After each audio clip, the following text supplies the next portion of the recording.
بسم اللہ الرحمن الرحیم۔ شروع اللہ کے نام سے جو بڑا مہربان اور نہایت رحم والا ہے۔ مولانا رومی کے عشق کا داستان۔ مولانا رومی کو عشق ہوا مگر اس کا حق ادا نہیں کر سکے، جس کی وجہ سے آگے مولانا صاحب کے ساتھ کیا ہوا وہ ایک دل دہلا دینے والا منظر ہے۔ ناظرین کرام کہتے ہیں کہ مولانا رومی ایک بار بازار سے گزر رہے تھے۔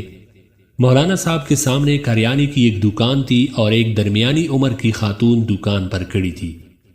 دکاندار و رفتگی کے عالم میں اس خاتون کو دیکھ رہا تھا۔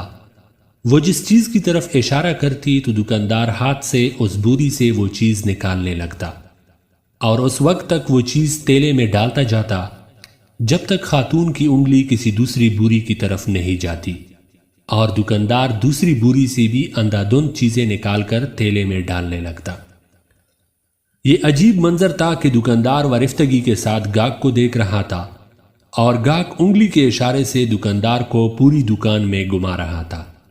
دکاندار اعلی دین کے جن کی طرح چپ چاپ اس کے حکم پر عمل کر رہا تھا۔ خاتون نے آخر کار لمبی سانس لی اور دکاندار کو حکم دیا کہ چلو بس کرو، آج کی خریداری مکمل ہو گئی۔ دکاندار نے چھوٹی چھوٹی تیلیوں کے منہ بند کیے اور یہ تیلیاں بڑی بوری میں ڈالی، بوری کندھے پر رکھی اور خاتون سے بولا کہ چلو زبیدہ، میں سامان تمہارے گھر چھوڑ آتا ہوں۔ خاتون نے نحوست سے گروت ہلائی، اپنی گردن ہلائی اور پوچھا کہ کتنا حساب ہوا۔ دکاندار نے جواب دیا کہ زبیدہ، عشق میں حساب نہیں ہوتا۔ خاتون نے غصے سے اس کی طرف دیکھا، واپس مڑی اور گھر کی طرف چل پڑی۔ دکاندار بھی بوری اٹھا کر چپ چاپ اس کے پیچھے چل پڑا۔ مولانا صاحب یہ منظر دیکھ رہے تھے۔ دکاندار خاتون کے ساتھ چلا گیا تو مولانا صاحب دکان کے تڑے پر بیٹھ گئے اور شاگرد گلی میں کھڑے ہو گئے۔ دکاندار تھوڑی دیر بعد واپس آ گیا۔ مولانا صاحب نے دکاندار کو قریب بلایا اور پوچھا کہ یہ خاتون کون تھی؟ دکاندار نے بڑے ادب سے ہاتھ چومے اور بولا کہ جناب، یہ فلاں امیر خاندان کی نوکرانی ہے۔ مولانا صاحب نے پوچھا کہ تم نے اسے بغیر تولے سامان باندھ دیا، پھر اس سے رقم بھی نہیں لی، یہ کیوں؟ دکاندار نے عرض کیا کہ مولانا صاحب، میں اس کا عاشق ہوں، اور انسان جب کسی کے عشق میں مبتلا ہوتا ہے تو پھر اس سے حساب نہیں کر سکتا۔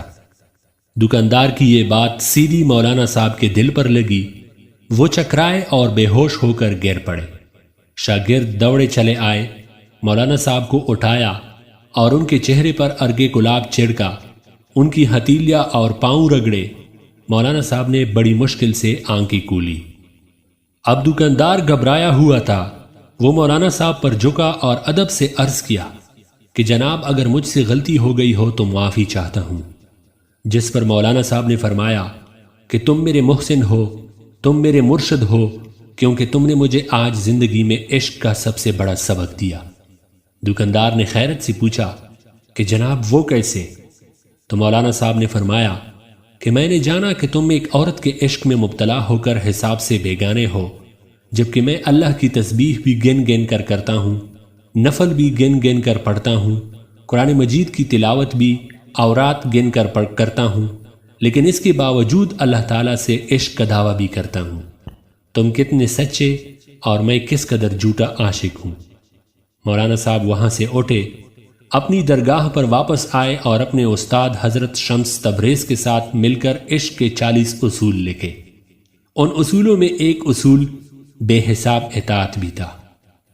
دوستو، یہ مولانا صاحب مولانا روم تھے اور یہ پوری زندگی اپنے شاگردوں کو بتاتے رہے کہ اللہ تعالیٰ نے ہمیں نعمتیں دیتے ہوئے حساب نہیں کیا، چنانچہ تم بھی اس کا شکر ادا کرتے ہوئے حساب نہ کیا کرو۔ اپنی ہر سانس کی تار اللہ کے شکر سے جوڑ دو، اس کا ذکر کرتے وقت کبھی حساب نہ کرو، یہ بھی تم سے حساب نہیں مانگے گا، اور یہ کل عشق الہی ہے۔ سبحان اللہ۔